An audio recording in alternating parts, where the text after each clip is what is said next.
ज्यास राज्य पाहिजे त्यास गडकोट हेच राज्य. गडकोट म्हणजे खजिना, गडकोट म्हणजे सैन्याचे बळ, गडकोट म्हणजे सैन्याचे बळ, गडकोट म्हणजे खजिना, गडकोट म्हणजे राज्यलक्ष्मी, गडकोट म्हणजे आपली वस्तीस्थळ, गडकोट म्हणजे आपले प्राण संरक्षण. असे पूर्ण चित्तात आणून कोणाच्याही भरोशावर न राहतो आहे त्याचे रक्षण करणे व नूतन बांधण्याचा अभ्यास स्वतःच करावा. इति श्री छत्रपती शिवाजी महाराज. या ओळी शिवरायांच्या आज्ञापत्रातील आहेत. ज्याचे किल्ले त्याचे राज्य. होय, या उक्तीप्रमाणे पुण्याच्या नैऋत्येला असणाऱ्या कानद खोऱ्यातील प्रचंड गडावरील तोरणा हा किल्ला ताब्यात घेऊन शिवरायांनी स्वराज्याची मुहूर्तमेढ रोवली.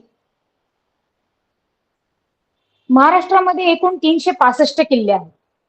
एक एक किल्ला एक एक वर्ष लढवला तरी स्वराज्य जिंकण्यासाठी औरंगजेबाला एक हयात पुरणार नाही, ही अशी शिवरायांची वाणी. एक एक किल्ला स्वराज्यामध्ये यावा यासाठी प्राणांची आहुती देणाऱ्या तमाम शूर मावळ्यांना वंदन करून मी पूनम साळुंखे आपणासमोर विषय मांडत आहे.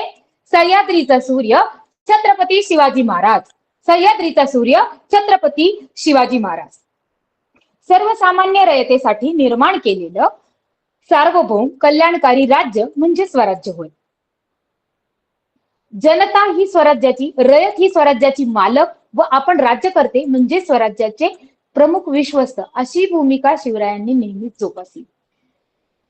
कठोर शिस्तबद्ध लष्कराच्या व अनुशासित प्रशासनाच्या माध्यमातून निर्माण केलेली प्रभावशाली, प्रेरणादायी, सुधारणादायी अशी यंत्रणा म्हणजे स्वराज्य होय. त्या काळात महिलांना, प्रचलित महिलांना लूट समजणं, धार्मिक स्थळांचा विध्वंस करणं, गुलामगिरी आणि जबरदस्तीने धर्मांतर अशा प्रथांना आणि परंपरांना शिवाजी महाराजांनी पायबंद घातला, प्रतिबंध घातला. छत्रपती शिवाजी महाराजांचं चरित्र हे एक चमत्कारच आहे. एकाच जन्मामध्ये एवढ्या सगळ्या उपलब्धी निर्माण करणं अगदी आणि अगदी अशक्य प्राय, अचंबित करणार आहे. अखिल विश्वाने आदर्श घ्यावा अशी न्याय व्यवस्था शिवाजी महाराजांनी निर्माण केली. नैतिक गुन्ह्यांच्या बाबतीत अतिशय संवेदनशीलतेने तर अनैतिक गुन्ह्यांच्या बाबतीत अत्यंत कठोर अनुशासन त्यांनी केलं. शिवाजी महाराजांचे त्यांनी सामाजिक न्यायाचं तत्व पाळले. गंभीर स्वरूपाचे गुन्हे, दगाबाजी करणं किंवा शत्रू पक्षाला जाऊन मिळणं याची चौकशी करण्याचे काम सुभेदारांकडे असायचे.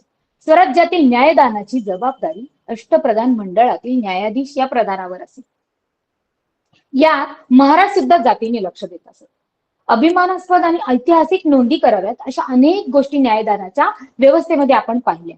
या कालच्या, परवाच्या आणि अनेक कालच्या पुष्पांमध्ये गीताताईंनी, राज शिनारे सरांनी, त्याचबरोबर धन्यकुमार काळे सरांनी, त्यानंतर अमितजी चौरे सरांनी आपल्याला असंख्य उदाहरणं दिली की शिवरायांच्या न्यायव्यवस्थेमध्ये स्त्रियांच्या बाबतीत प्रचंड आदर बाळगला जायचा.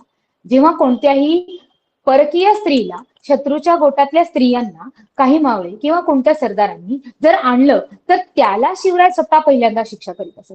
शिवाय त्या स्त्रियांचा आदर करून, त्यांना चोळी बांगडी करून, त्यांना अत्यंत आदराने त्यांच्या नातलगांकडे ते पाठवून देत असं इतिहासकार खाफी खान लिहितो. आपले बखरकार तर आपल्या शिवरायांची स्फूर्ती, आपल्या शिवरायांची स्फूर्तीगीतं लिहितात, पण खाफी खान हा आपला परदेशीय बखरकार आहे, शिवरायांच्या चरित्रावर लिहिणारा लेखक आहे. त्यांनी सुद्धा शिवरायांच्या ऐतिहासिक न्यायदानाच्या व्यवस्थेचा आढावा घेताना आपण पाहिला. म्हणतात ना, ज्या व्यक्तीमुळं मंदिराचा कळस, गोठ्यातली गाय आणि घरातली माय सुरक्षित राहिली त्या व्यक्तीचं नाव म्हणजे छत्रपती शिवाजी महाराज.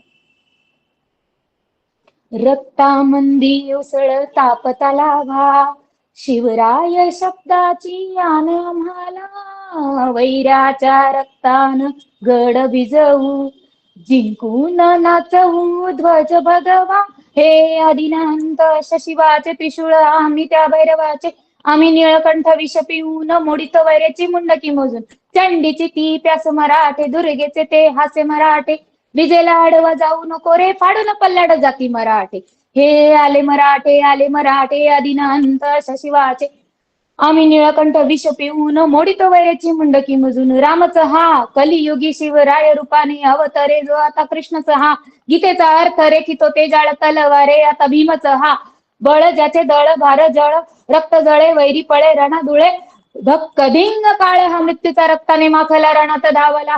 हे रक्तामंदी उसळ तापता लावा, शिवराय शब्दाची यान आम्हाला. शूली जात मस्तक खड्ग छिन्न करतु धर्महिते, शम शम शम शम शम शम शंकराय रक्त अर्पण. रम रम रम रम रम रम रणवीराय प्राण अर्पण. हम हम हम हनुमंताय स्वेद अर्पण. कम कम कम कम कम कम कालिकाय मुंड अर्पण. नाद गुंजे दिगंबरा, डम डम डम डम डम डम डम डम डम डम डम रक्तामंदी. अशी स्फूर्ती गीत म्हणत म्हणत संताजी, धनाजी, येसाजी, सूर्याजी, बाजी, होळकर, निंबाळकर, पासलकर, गुजर, मोहिते, भोसले, इंदलकर, जेडे, आंग्रे, शिंदे अशा हजारो मावळ्यांनी त्यांच्या बलिदानातून गडकिल्ल्यांची आरास स्वराज्याला दिली. तर राणीवशामध्ये येण्याचे संपूर्ण अधिकार. बहिर्जी नाईक 10-10 दिवस विना अन्नाशिवाय राहू शकत होते. एक एक महिना एकेका झाडावर चढून राहायचे. बहिर्जी नाईक वाऱ्याच्या वेगाने यायचे. तलवार, भाला, फरीग, गद्दा, विना, धनुष्य असे विविध हत्यार चालवायचे. समोर शत्रूचा महासागर येऊ दे, शत्रूचा अख्खी फौज येऊ दे, कधीही न डगमगणारे आणि गनिमी कावा करणारे असे बहिर्जी नाईक होते. औरंगजेबाच्या दरबारात जाऊन त्याचीच कव्वाली गाऊन त्याची गुपित जाणून घेऊन महाराजांसाठी त्यांच्याचकडून बक्षीस घेऊन येणारा हा बहादर मावळा म्हणजे बहिर्जी नाईक होता. जेव्हा त्यांना मिशा सुद्धा फुटल्या नव्हत्या तेव्हापासून त्यांनी शिवरायांच्या बरोबर स्वराज्याचं स्वप्न पाहिलं होतं. आणि त्यांचं स्वप्न असं होतं की माझं स्वराज्य निर्माण झाल्यानंतर, आपलं स्वराज्य निर्माण झाल्यानंतर माझ्या राजाचा राज्याभिषेक व्हावा. राज्याभिषक्त शिवरायांना पाहण्याचं स्वप्न पाहणारा बहिर्जी नाईक हा गुप्तहेर खात्याचा प्रमुख होता. आणि तो दिवस उजाडला. 5ही शायांना रणांगणात चारी मुंड्यात चित करून शिवरायांनी 1674 साली स्वराज्य स्थापन केलं. रायगडावर राज्याभिषेकाचा सोहळा होत होता. अत्यंत दिमागदार हा सोहळा होत होता. आणि त्या सोहळ्यामध्ये अनेक लोक रांगेत उभी असताना एक जख्ख म्हातारा त्या रांगेत उभा होता आणि त्याचे डोळे पाण्याने तुडुंब भरले होते. त्या म्हाताऱ्याला पाहिल्यानंतर मात्र शिवाजी महाराजांचे सुद्धा डोळ्यातनं घळाघळा पाणी आलं. आणि खुद्द ज्यांनी स्वराज्याचे स्वप्न पूर्ती व्हावी यासाठी स्त्रियांचा वेश घेतला, जनावरांचं सोंग घेतलं, महिना महिना उपवास केला, तो जख्ख म्हातारा दुसरा तिसरा कुणीच नव्हता, तो खुद्द बहिर्जी नाईक होता. इतकी स्वामी निष्ठा की इतकं प्रेम स्वराज्यावर करणारे मावळे शिवरायांनी निर्माण केले होते. किती मोठे शिवाजी महाराजांचे विश्वस्त होते. ती माणसं जोडण्याची कला आपल्या राजांकडे होती. ज्या माणसाबरोबर माझी लग्नगाठ बांधलीये, ज्या माणसाच्या नावाचं मी मंगळसूत्र घालतीये, तो माणूस स्वराज्याचा गुप्तहेर खात्याचा प्रमुख आहे हे खुद्द बहिर्जी नाईकांच्या पत्नीला सुद्धा माहित नव्हतं. इतकी गुप्तता पाळणारे, इतके स्वामीनिष्ठ असणारे बहिर्जी नाईक होते. आपण एखाद्या आजच्या काळातलं जर उदाहरण घेतलं तर एखाद्या मंदिराला साधी फरशी देणारे, 10-5 आरसे देणारे, 15-20 हजाराची रक्कम देणारे अनेक दाते असतात आणि त्यांची खूप सारी नावं त्या मंदिराच्या आजूबाजूला कोरलेली आपण पाहतो. परंतु या बहिर्जी नाईकांचा उल्लेख मात्र कोणत्याही आज्ञापत्रात, कोणत्याही शिवरायांच्या भित्तीपत्रकावर उल्लेखित नाही. माझं नाव कुठेही नसावं, पण माझा हात, माझं काम, माझं मन, माझं शरीर या स्वराज्यासाठी झंझत राहावं असा विचार करणारे मावळे शिवरायांनी जोडले होते. हे झाले बहिर्जी नाईक. शिवरायांच्या अष्टप्रधान मंडळामध्ये असे अनेक लोक होती की ज्यांची कीर्ती गाता गाता आपल्याला आजचा दिवस नव्हे, आजची वेळ सुद्धा पुरणार नाही. आजच्या पिढीला अनेक वेळेला खूप साऱ्या गोष्टींना तोंड देताना डिप्रेशन नावाची गोष्ट येते. डिप्रेशन हा शब्द फार प्रचलित झालाय. काय झालंय? अभ्यास नाही केला, मार्क कमी पडले, मुलांना डिप्रेशन आले, माझा मुलगा फार डिप्रेशन मध्ये गेलाय, हो मी पण खूप डिप्रेशन मध्ये आहे. खूप माणसांना आता डिप्रेशन या शब्दाची सवय झाली. परंतु छत्रपती शिवाजी महाराजांनी त्या काळात स्वराज्य स्थापनेचं स्वप्न पाहिलं. परंतु जेव्हा शिवाजी महाराजांनी हे स्वप्न सत्यात उतरवायला घेतलं तर ते कितीतरी कठीण होतं, ते अशक्य प्राय होतं. पण ज्या वेळेला एकाच प्रसंगामध्ये शिवाजी महाराज जेव्हा आग्र्याला गेले आणि औरंगजेबाच्या वाढदिवसाच्या दिवशी अनेक अमीर उमराव खुद्द वेगवेगळ्या राज्यांचे राजे तिथे उपस्थित होते. शिवरायांना मात्र त्यांनी मागच्या रांगेत उभं केलं, अपमानास्पद वागणूक दिली आणि त्या अपमानास्पद वागणुकीला शिवाजी महाराजांनी गिळलं. एवढंच नव्हे तर शिवरायांना जेव्हा त्यांनी तो नजराणा पेश केला तर शिवरायांनी तो नजराणा भर दरबारामध्ये उधळवून लावला. केवढं मोठं धारिष्ट्य दाखवलं. त्यावेळेला औरंगजेबाने तात्काळ महाराजांना नजर कैद केलं.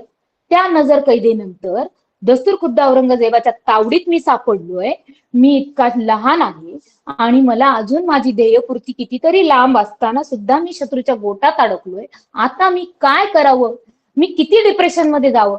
परंतु शिवरायांनी कोणत्याही प्रकारचं धैर्य सोडलं नाही, शिवरायांनी कोणत्याही प्रकारची स्थितप्रज्ञता सोडली नाही आणि पूर्ण विचारांती डोक्याचा मनाचा आणि विचारांचा पूर्ण एकोपा करून शिवरायांनी रणनीती आखली की मला यातून कसं बाहेर जायचं आहे. आणि प्रत्यक्ष या गटामध्ये असताना मला मृत्यू सुद्धा येऊ शकतो, नव्हे तर अमानुष छळाला सुद्धा सामोरं लागू शकतं, हे शिवरायांना कळलं होतं. पण त्यावेळी कोणतंही मानसिक धैर्य त्यांनी ढळू न देता त्या मानसिक धैर्याला सामोरं जाऊन अत्यंत गनिमी काव्याने त्यांनी रणनीती आखली. स्वतःच्या माणसांना तर त्या औरंगजेबाच्या तावडीतनं सोडवलं, पण दिल्लीतून महाराष्ट्राचा हा वाघ सही सलामत आग्र्यातून परत आला. शिवाजी महाराजांसोबत शिवाजी महाराज तर आलेच, पण आपला पुत्र संभाजी महाराज यांना सुद्धा त्यांनी अलगदा घरापर्यंत आणण्यासाठी जे कसब दाखवलं, त्यावेळी त्यांनी किती मनोधैर्य दाखवलं असेल किंवा किती मनोधैर्य बाळगलं याचा विचार आजच्या पिढीने नक्कीच करावा असं या ठिकाणी जाणवतं. त्याचप्रमाणे शिवरायांच्या मनोधैर्याचं किंवा शिवरायांना आजच्या काळामध्ये आजच्या पिढीनी जेव्हा जेव्हा मनाला डिप्रेशनची भावना जाणवते, जेव्हा जेव्हा मनामध्ये समोरच्या परिस्थितीला तोंड देताना मी काय करू आणि मी कसं सामोरं जाऊ हा जेव्हा मनात विचार येतो, तेव्हा शिवरायांचे अनेक प्रसंग माहीत असले तरी पुन्हा आठवावे. जेव्हा महाराजांनी महाराजांच्या राणीसाहेब आदरणीय सईबाई जेव्हा त्यांच्या अखेरच्या दिवसांमध्ये होत्या, त्या खूप आजारी होत्या, त्या शेवटच्या घटका मोजत होत्या, तेव्हा त्याच वेळी अफजल खान मात्र प्रतापगडाला वेढा घालून बसला होता. अफजल खान त्या प्रतापगडावर ज्यांनी त्या दरबारामध्ये विडा उचलला होता की मी या मराठ्याच्या राजाला, या स्वराज्याला धक्का पोचवूनच येणार, शिवरायांचा मी जीव घेऊनच येईन, अशी ज्या औरंगजेबाने भर दरबारामध्ये घोषणा केली होती, ज्या अफजल खानाने घोषणा केली होती, तो अफजल खान तिथे दबा धरून बसला होता. इकडं सईबाई प्रचंड आजारी होत्या. शिवरायांनी त्या परिस्थितीमध्ये दुसऱ्या बाजूला अफजल खानाच्या वधाची आखणी केली. परंतु इकडे शिवरायांना त्यावेळी इकडं सई राणी साहेबांना देवाज्ञा झाली. परंतु शिवरायांनी त्यांचं उत्तर कार्य आटोपलं आणि तात्काळ अफजल खानाच्या वधाची पूर्ण जे नियोजन केलं होतं त्यासाठी प्रस्थान केलं. अफजल खानाचा वध तर त्यांनी केलाच, दुःखातून उठून आले आणि प्रतापगडावर गेले. एवढ्या मोठ्या अफजल खानाला आपल्या शिवरायांनी नामोहरम केलं, त्याचा पुतळा फाडला आणि इतकं मोठ्या धैर्याने त्यांनी त्या अफजल खानाची त्याला नामोहरम केलं. त्या परिस्थितीत सुद्धा जेव्हा ते दुःखाच्या परिस्थितीतून आले होते, पण त्यांनी अफजल खानाला फाडलं, ते कार्य उरकलं. पण त्यावेळी सुद्धा त्या गोष्टीचा आनंदही साजरा न करता पुढच्या 18 दिवसात मुघलांना गाफील ठेवून त्यांनी विशाळगडाकडे प्रस्थान केलं आणि विशाळगड सुद्धा पन्हाळगडाकडे प्रस्थान केलं आणि पन्हाळगड सुद्धा शत्रूला बातमी मिळेपर्यंत त्यांनी काबीज केलं. म्हणजे विजयाचा आनंदाचा उन्माद शिवरायांकडे नव्हता आणि दुःखासाठी कधीही ते शोकात बुडाले नाही. या दोन्ही प्रसंगातून आपल्याला हे नक्कीच जाणवतं की जर आपल्यावर कोणताही दुःखद प्रसंग आला तर त्याचं रडगाणं कितीही काळ गावं आणि त्याच्यातून बाहेर येताना मी माझं मन किती स्थितप्रज्ञ ठेवलं पाहिजे, माझ्या शत्रूवरती मला कसं चालून गेलं पाहिजे याची रणनीती शिवराय त्यावेळेला आखत होते. अत्यंत ही गोष्ट आजच्या पिढीला खूप अनुकरणीय आहे. शिवरायांच्या पूर्ण कारकिर्दीचा आढावा घेतला तर असे अनेक प्रसंग आहेत की शिवराय कधीही डगमगले नाही. शिवरायांनी कधीही कोणत्याही गोष्टीसाठी अंधविश्वास किंवा शिवरायांनी त्या काळच्या रूढी परंपरा यांना कधीही महत्व दिलं नाही. आपली गोष्ट करण्यासाठी त्यांनी पुरेपूर त्यांच्या रणनीतीचा वापर केला आणि आपल्या मावळ्यांचा योग्य वापर करून त्यांनी धोरण आखली. शिवरायांच्या जन्माबाबत अनेक प्रसिद्ध ग्रंथकार लिहितात, बखरकार लिहितात, त्याचप्रमाणे परकीय भाषाकार सुद्धा लिहितात, परकीय आलेले प्रवासी लिहितात, परकीय खलासी जेव्हा जेव्हा भारतामध्ये यायचे त्यांनी सुद्धा छत्रपती शिवरायांच्या बद्दल गौरवोद्गार त्यांच्या प्रवास वर्णनांमध्ये लिहिलेले आहेत. ॲबेकरी नावाचा एक प्रवासी वास्को द गामा या मार्गाने आपल्या जंजिरा किल्ल्यापर्यंत पोहोचला होता. जंजिरा किल्ल्याला आपण सगळ्यांनी पाहिले, आरमार ही शिवरायांची खूप मोठी, शिवरायांना आरमाराचं प्रमुख मानलं जायचं किंवा शिवरायांनी त्यावेळी जे आरमार निर्माण केलं तर त्या जंजिराच्या वेळेला जंजिरा किल्ल्याच्या आसपास ॲबेकरी नावाचा फ्रेंच प्रवासी आला होता. तेव्हा एका राज्यातून दुसऱ्या राज्यात जेव्हा जायला लागत असे तर त्यावेळी त्या राज्याची परवानगी, त्या राज्यातल्या प्रवासी दूताची परवानगी घ्यावी लागत होती. ॲबेकरी त्या शिवरायांच्या राज्यातून पास होण्यासाठी आपल्या प्रवासी दूताकडे गेले आणि परवानगी मागितली. त्यांनी पाहिलं की शिवरायांची ही घोडदौड जी सुरू आहे ती इतकी वेगाने आहे, मग ह्या राजाला नेमकं हवंय काय? तो ॲबेकरी आपल्या प्रवासी दूताला विचारतो की अरे बाबा, तुमच्या ह्या छत्रपती शिवाजी महाराजांचं स्वप्न तरी काय आहे, नेमकं कशासाठी हा तो महाराजा करत आहे? तेव्हा त्याला आपल्या प्रवासी दूतांनी असं उत्तर दिलं की माझ्या राज्याचं स्वप्न असं आहे की सिंधूच्या खोऱ्यापासून बंगालच्या उपसागरापर्यंत हे फक्त आणि फक्त स्वराज्य पसरलेलं पाहिजे. इतकं मोठं ब्रॉड स्वप्न, इतका मोठा दूरदृष्टिकोन बाळगणारे छत्रपती शिवाजी महाराजांचं ॲबेकरी सुद्धा त्याच्या प्रवासा वर्णनामध्ये कुतूहल करतो, कौतुक करतो आणि लिहितो की छत्रपती शिवाजी महाराज एक ग्रेट राजे होते. शिवरायांच्या तोफखान्याचा प्रमुख इब्राहिम खान होता, आरमाराचा प्रमुख दौलत खान होता, घोडदळाचा प्रमुख सिद्दी हलाल होता. शिवरायांचा पहिला सरसेनापती नूर खान होता. शिवरायांच्या बरोबर आग्र्याला गेलेला मदारी मेहतर होता. एकमेव शिवरायांचं जे चित्र आपण पाहतो ते चित्र ज्यांनी रेखाटलं तो चित्रकार मीर मोहम्मद होता आणि अफजल खानाचा कोतळा बाहेर काढण्यासाठी ज्यांनी वाघनख्या पाठवल्या तो वाघनख्या पाठवणारा रुस्तुम जमाल होता. शिवरायांनी कधीही कोणत्याही मस्जिदीला हात लावला नाही, कोणत्याही धर्माच्या, कोणत्याही जातीच्या धार्मिक स्थळांना कधीही इजा पोहोचणार नाही याची काळजी शिवरायांनी घेतली. रायगडावर सुद्धा आपल्या मुस्लिम बांधवांना त्यांच्या देवाची आराधना करण्यासाठी शिवरायांनी मस्जिद बांधलेली दिसते आपल्याला. असे शिवाजी महाराज होते की जे सर्वांचा विचार करणारे. अखंड ज्योत तेवते तुझ्या निरांजनातली, अपार भाव भक्तीने तुझीच मूर्त पूजिली, विशूल खड्ग घेऊनी विनाशण्या सूरये, बनून रौद्र कामिनी प्रकाशण्या तिमिरये, प्रतीक नारी शक्तीचे वैष्णवी महेश्वरी, तुझाच अंश राहू दे सदैव माझ्या अंतरी, आई अंबे, आई अंबे जगदंबे, मला भय दे, मला विजय दे मला. हे गाणं, ही आर्त आज मी देवीला करते की तिने मला हे सगळं शिवरायांचं गौरव गीत गाण्याचं बळ द्यावं. कारण शिवराय हा शब्द हा केवळ बोलण्याचा शब्द नाही, शिवराय हा जगण्याचा शब्द आहे, शिवराय हा शब्द वर्तनाचा शब्द आहे. शिवराय हे कृतीतून उतरवण्याचा शब्द आहे, शिवराय हा नीतीचा शब्द आहे, शिवराय हा भक्तीचा शब्द आहे आणि शिवराय हा स्वराज्याचा शब्द आहे. शिवराय हा भक्तीचा नव्हे तर देशभक्तीचा शब्द आहे.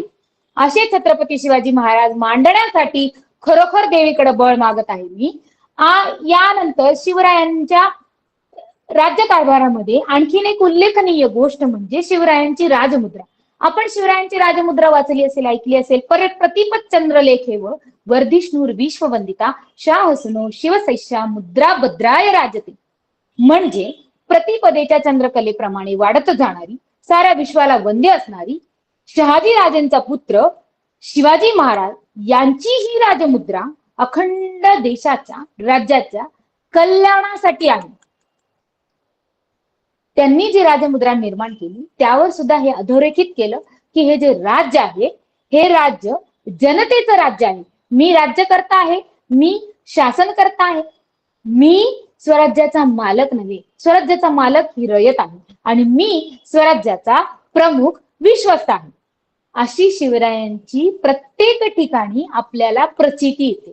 त्यांनी न्याय व्यवस्था केली, त्यांनी स्त्री दाक्षिण्य बाळगलं, त्यांनी शत्रूला नामोहरम केलं, त्यांनी इतर जाती धर्मांचा आदर बाळगला, त्यांनी गोरगरिबांना जनतेला त्रासातून मुक्त केले. राजा हा राजा असतो आणि राजा हा आदर्श राजा फक्त शिवरायांसारखाच असतो. हे शिवरायांच्या अनेक गुणांमधून आपल्याला पाहायला मिळतं.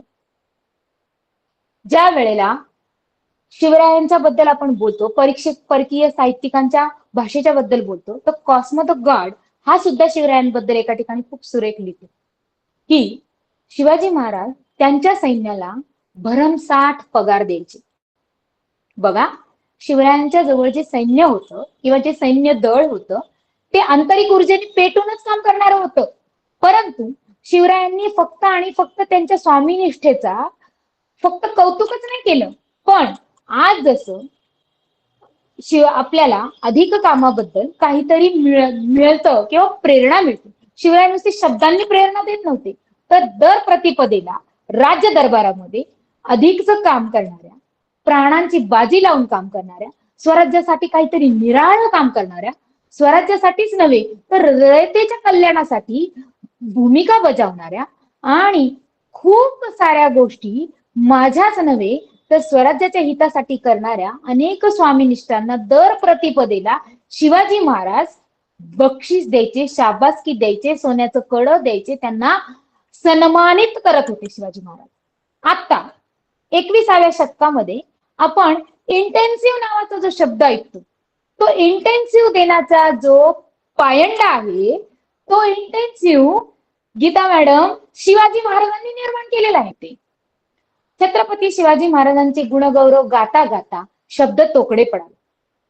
शिवरायांचे 8वे रूप, शिवरायांचा 8वा प्रताप, शिवरायांचा 8वा साक्षेप भूमंडळ, शिवरायांचे कैसे बोलणे, शिवरायांचे कैसे चालणे, शिवरायांची सलगी देणे कैसी अस, राजसाधनाची लगबग कैसी, याहुनी करावी विशेष, तरीच म्हणवावे पुरुष, या उपरी आता विशेष काय लिहावे, निश्चयाचा महामेरू बहुत जनांची आधारू, अखंड स्थितीचा निर्धारू, श्रीमंत योगी श्रीमंत योगी श्रीमंत योगी. छत्रपती शिवाजी महाराजांबद्दल हे उद्गार लिहिणारे संत तुकाराम महाराज होते. या शिवरायांच्या अनेक ओळी, अनेक प्रसंग, अनेक गोष्टी ऐकताना आपल्या धमन्यांमधलं रक्त उष्ण झाल्याशिवाय राहत नाही. छत्रपती शिवाजी महाराजांसारखा राजा व्हावा आणि तो महाराष्ट्रात जन्मावा आणि त्या पुण्याईनी आपण आज सगळ्यांनी इथं जमावं आणि त्यांचं गुणगौरव गावं, यासारखं पुण्य तुम्हा आम्हा नाही. छत्रपती शिवाजी महाराजांच्या बद्दल आज शिवजयंती साजरी करताना अनेक विचार समोर आले. मग शिवजयंती का साजरी करायची? केवळ शिवरायांचे विचारच गायचे का? केवळ शिवरायांची रणनीतीच गायची का? केवळ शिवरायांचे किल्लेच पाहायचे का? तर नाही. शिवरायांची जयंती कशी साजरी करावी, का साजरी करावी याबद्दल अनेक मत शिवव्याख्याते मांडत आलेले. मी धुरंधर व्याख्याती नाही, शिवरायांचे धुरंधर विचार मांडणारी नाही, परंतु जेवढे शिवराय मला कळले तेवढे शिवराय मी माझ्या वर्तनातून प्रकट करावे असं मला वाटतं जेव्हा मी शिवजयंती साजरी करते. जेव्हा मी एक शिक्षक असेन, जेव्हा मी एक शेतकरी असेन, जेव्हा मी एक प्रशासक असेन, जेव्हा मी एक व्यापारी असेन, जेव्हा मी एक आदर्श मुलगा असेन, तेव्हा मी शिवरायांना अनुभवावं, तेव्हा मी शिवराय जगावे, तेव्हा मी शिवरायांचे आचार विचार अवगत करावे, त्याप्रमाणे वर्तन करावं. शिवाजी व्हायचं नाहीये मला शिवाजी महाराज होता येणार नाहीये, मला शिवरायांचं चरित्र वाचता येणार आहे, परंतु त्याप्रमाणे मला वर्तन कसं करता येईल याचा विचार मी करावा. मी जर आई आहे तर माझा मुलगा नीतिवंत व्हावा, यशवंत व्हावा, पुण्यवंत व्हावा, त्यांनी नीतीने वागावं, धर्माने राहावं, हे मी माझ्या मुलाला शिकवावं. मी शिक्षक असेल, माझ्या विद्यार्थ्यांमध्ये शिवरायांची स्फूर्तिगीतं पेरावीत. मी जर व्यापारी असेल तर मी माझा व्यापार करताना तो इमाने इतबार करावा. मी जर या दुरुस्त करतायत अशी अनेक गडकिल्ले संवर्धन संस्था आहेत की त्या संवर्धनाचं काम करतायत. मग माझं काम काय आहे? फक्त या गडकिल्ले संवर्धनासाठी छान झालते. कृपया कोणीतरी माईक अनम्यूट करा. माईक ऑन आहे, माईक कृपया बंद करा. कुणाचा माईक चालू आहे? छान होते एकदम. माईक कृपया बंद करा. कुणाचा तरी माईक आहे तो पाहिलं का? कुणाचा माईक चालू आहे? आवाज सिद्धेश्वर भंडारी आपला माईक बंद करा. सिद्धेश्वर भंडारी आपला माईक बंद करा. यस, सुरू करा ताई, चला. मी आज छत्रपतींचा मावळा होऊ शकत नाही, परंतु मी शिवरायांचे विचार पेरू शकते आणि मी माझ्या वर्तनातून, माझ्या वाणीतून आणि पवार सरांनी दिलेल्या संधीतून शिवरायांच्या चरित्राला, सह्याद्रीचा पुत्र छत्रपती शिवाजी महाराज या व्याख्यानमालेतून काही गोष्टी पोहोचू शकले, त्याच्यावर काम करू शकले, तर ती शिवजयंती साजरी होऊ शकते.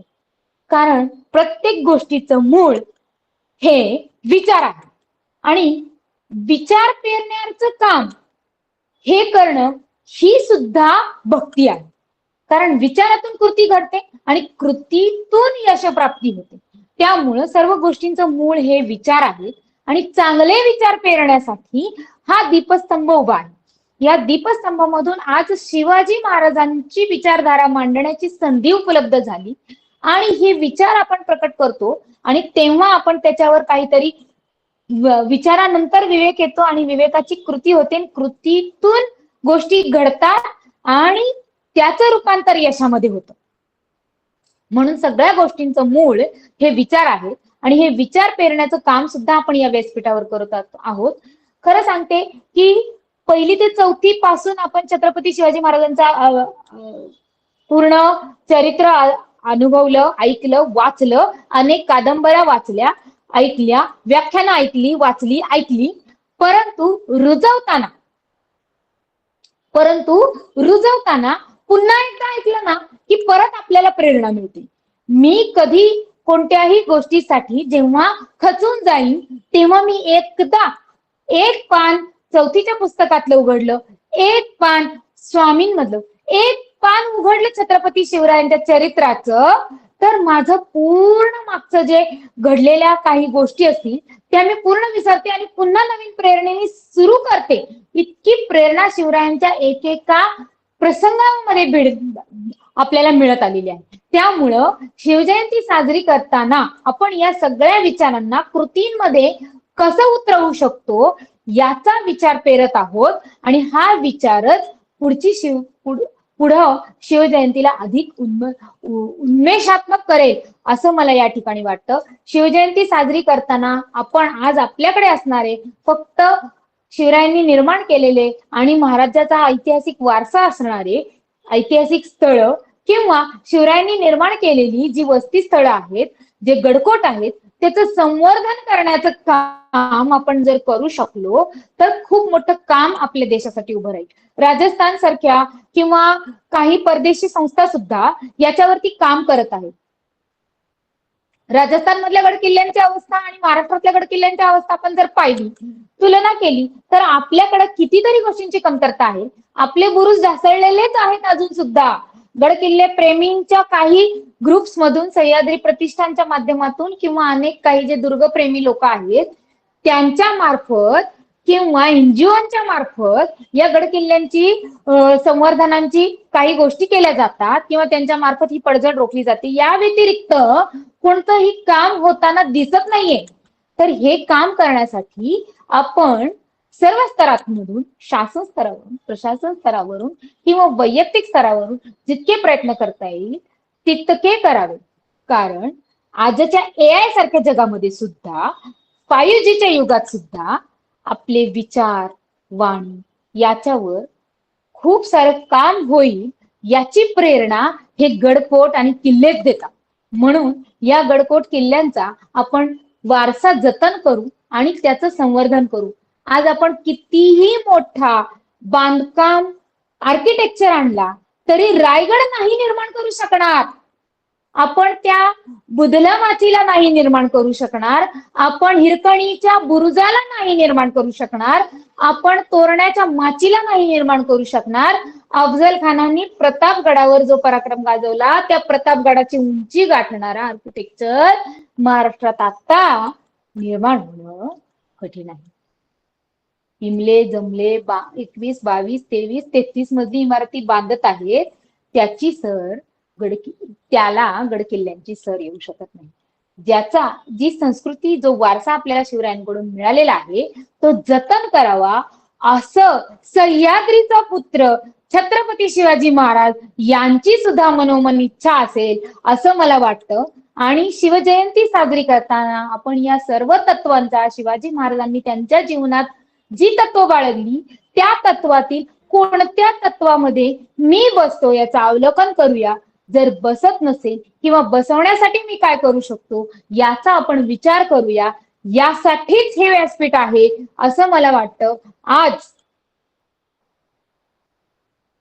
2025 सालातील शिवजयंतीच्या दीपस्तंभ वक्तृत्व कला अकादमी मध्ये सह्याद्रीचा पुत्र छत्रपती शिवाजी महाराज या विषयावर आदरणीय पवार सरांनी पुष्प विणण्याची संधी मला या ठिकाणी दिली.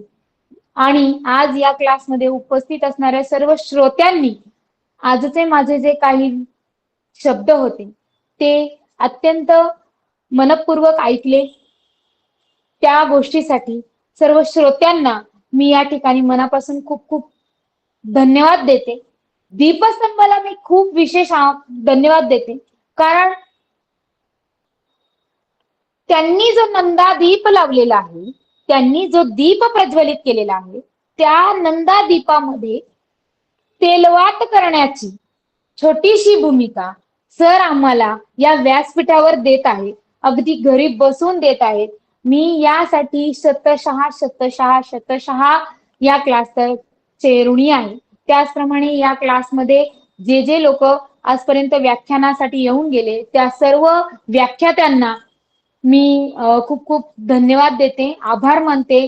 आणि आज या व्यासपीठावर सरांनी बोलण्याची संधी दिली याबद्दल मी सरांचे, दीपस्तंभ कला अकॅडमीचे मनापासून आभार मानते. सर्व श्रोत्यांचे आभार मानते. आपण मला ऐकून घेतलं याबद्दल मनापासून आभार मानून या ठिकाणी मी आपली रजा घेते. बोला छत्रपती शिवाजी महाराज की जय. धर्मवीर संभाजी महाराज की जय. जय भवानी, जय शिवराय. जय शिवाजी. जय भवानी, जय शिवराय.